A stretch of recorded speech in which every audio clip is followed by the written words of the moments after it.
Hello and welcome to my nonverbal communications training guide about India.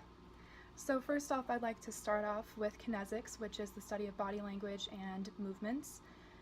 And for India, I looked into our intercultural communications textbook on page 261, and there's a quote about the greeting of Namaste in India.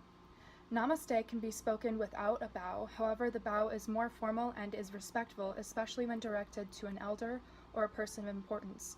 In Hinduism, it means I bow to the divine in you. The greeting may also be spoken without the gesture or the gesture performed wordlessly, carrying the same meaning. So Namaste is performed when pressing the palms together, thumbs towards the chest, and accompanied with a bow. Namaste. Now, for proxemics, aka the perception of space, there's a quote from Henrik Olsen, who is a part of the Department of Psychology at Aarhus University. On page 263 of his article, I'd like to summarize his point. In India, interpersonal distance is not as important to the culture of America because of their overcrowded streets and their overpopulation. So when standing in a line in India, people tend to press really closely to one another to keep people from cutting. So if that were to happen in America, I'd say don't be offended and don't allow your bubble to be burst. It's just a thing about overcrowding in India. Also, in a blog by Pujaban Pai, who was comparing the proxemics in India versus America, she said, India is a collectivistic culture in which everything is shared, including personal space and belongings. In America, individualistic people tend to have a space for their own personal belongings and are offended if someone violates that space. But in India, your space and belongings are shared within the collective group, family, or community.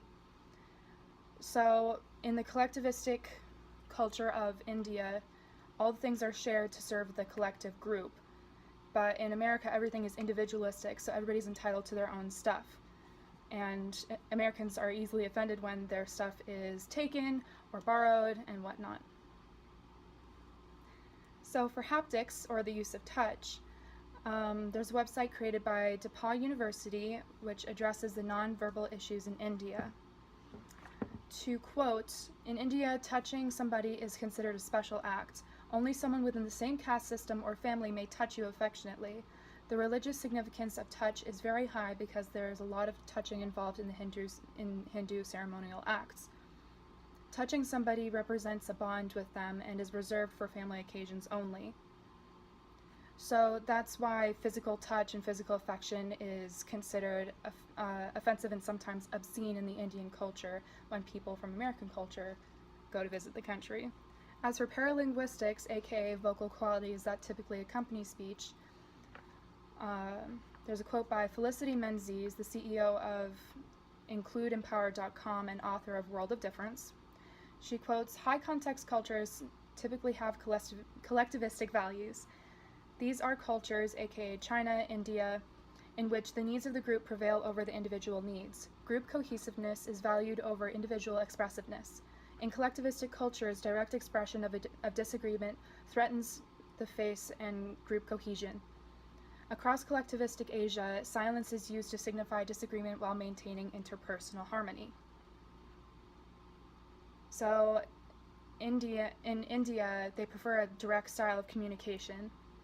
An example of this, or at least of paralinguistics, is that in India, people tend, when they raise their voices, it's not to express anger, but rather to make themselves heard.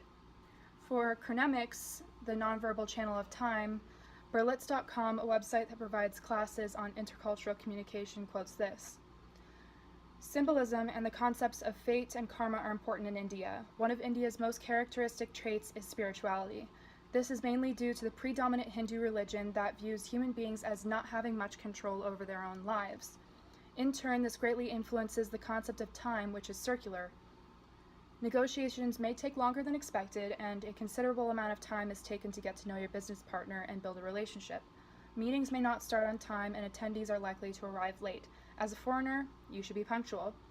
So in India, they have a polychronic sense of time, which means time is flexible. For physical attire and appearance, Jasmine Mahadevan, who is part of the Department of Business Administration at the School of Engineering in Pforzheim University, Germany. On page 374 through 375, she talks about the female and male attire in the IT department. Quote, female employees wore what can be considered ethnic garments. These were a sari, several yards of cloth draped around the body and worn with a blouse, a salwar kameez, or a kurdar, both a combination of long shirts and trousers mostly worn with a shawl called the dupatta, or jeans with an Indian-style shirt, a kurta. Whereas the salwar kameez is often seen as a traditional Muslim garment, the sari is at the same time modern and Indian. Traditionally, the sari should only be worn by married women. The salwar kameez is suitable for unmarried women, yet due to its higher functionality and practicality, the salwar kameez has by now become the dress of the modern cosmopolitan Indian woman. Typically, males dress in trousers and a shirt, which is kind of simple compared to the females. For oculesics, or eye contact, according to our intercultural communications textbook on page 268, quote, in India, women place jewels around their eyes to draw attention to them, end quote. This is true only of brides, because in India, eye contact is considered a connection of intimacy. So it makes sense on a bride's wedding day that she wants to be intimate with her husband through eye contact.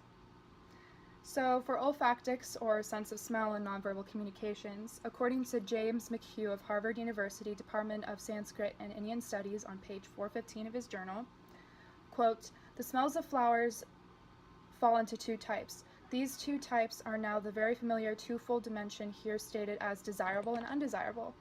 Desirable, i.e. fragrant smells, is not simply a subjective response to the flower, but rather fragrance is an actual quality of the smell of the flower in the world. If the actual fragrant flower is offered to the Hindu gods, they cannot help but be pleased by the smell, and will then also, in the act, will help the flower donor, the offerer, will be happy as well from the aroma, end quote. So that's why the scent of water lilies are often applied and sometimes worn by Indian women, especially on brides on their wedding days, because weddings are definitely a very spiritual Hindu event. As for a behavior warning, always use your right hand when receiving and handling objects, especially when dining with a family. Since this is especially important since most Indian foods are finger foods. The left hand is considered unclean because it's associated with restroom activities. Let's just keep it short like that. Alrighty, so thank you for watching my intercultural communications guide on India. Namaste.